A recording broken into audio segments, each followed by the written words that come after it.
When Greg first came to Hunter's Mall, he had physical limitations and had spasticity tight muscles that was making him unable to mobilize effectively and efficiently. He had pain associated with spasms. He had difficulty with his cognition. He had difficulty with relationship and his emotions. And it was a challenge for him. The other aspect of Greg's problem was the challenging behavior. I call it difficult to manage behavior, which was quite profound. That was the point where we thought, well, we have a challenge in our hand. We can do something with this guy because we are well set up to do so.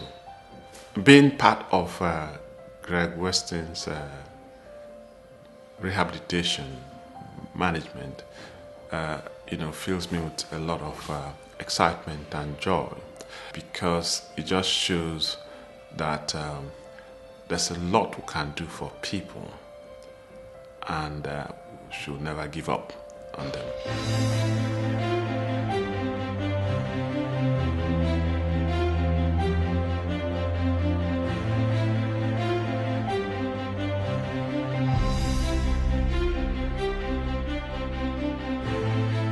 He came in a wheelchair with very limited independent mobility. He could transfer between the wheelchair to the bed and things like that with a bit of support, but generally he spent most of his time in a chair. He was anxious a lot of the time. He used to get very flustered. His impulsivity and his frontal impairment meant his tolerance of frustration was very poor, and his tolerance of other people was poor. He had a comprehensive, holistic approach to his therapy. So physiotherapy had very regularly. We would take him to the gym, out into a public gym so he could use weights. He was very keen on the gym before he had his injury, so that was a very good motivator for him. And Greg was always really motivated to get better. We helped him with some social circumstances around access to his child, getting him to visits with his son, which was very important to him as well. The day he was admitted, he came in a wheelchair. He was quite agitated, he was quite anxious, he was quite demanding. He could be quite awkward at times, could Greg, to a man who walked out independently, looking forward to life, going back to his own home, with a very small care package. A very minimal amount of support was needed. And a happy man. He didn't come in happy and he left happy.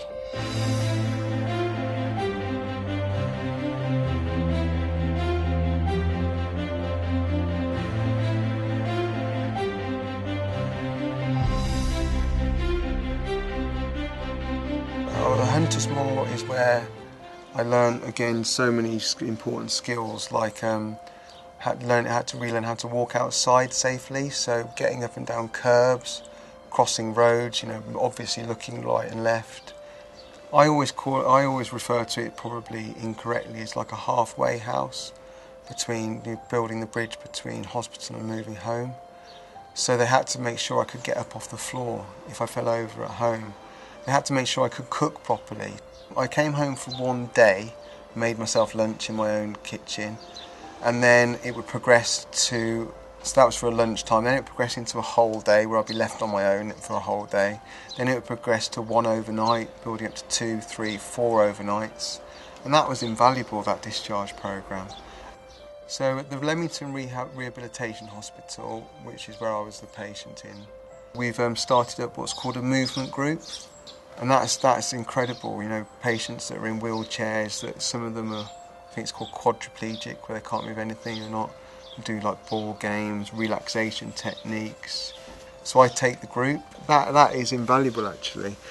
The physio I'm doing in the gym myself, the personal training, I'm able to transfer some of that to the patients as well. Going for rehabilitation at Hunter's Mall has given me my independence. It has taught me, or has helped me relearn all the essential life skills. It has taught me how to behave. It's taught me how to live with other people. it's taught me all the life skills that are essential in being independent. If there was one word I would use to sum up Hunters Moor, or a sentence, I would say it's helped me give my independence back.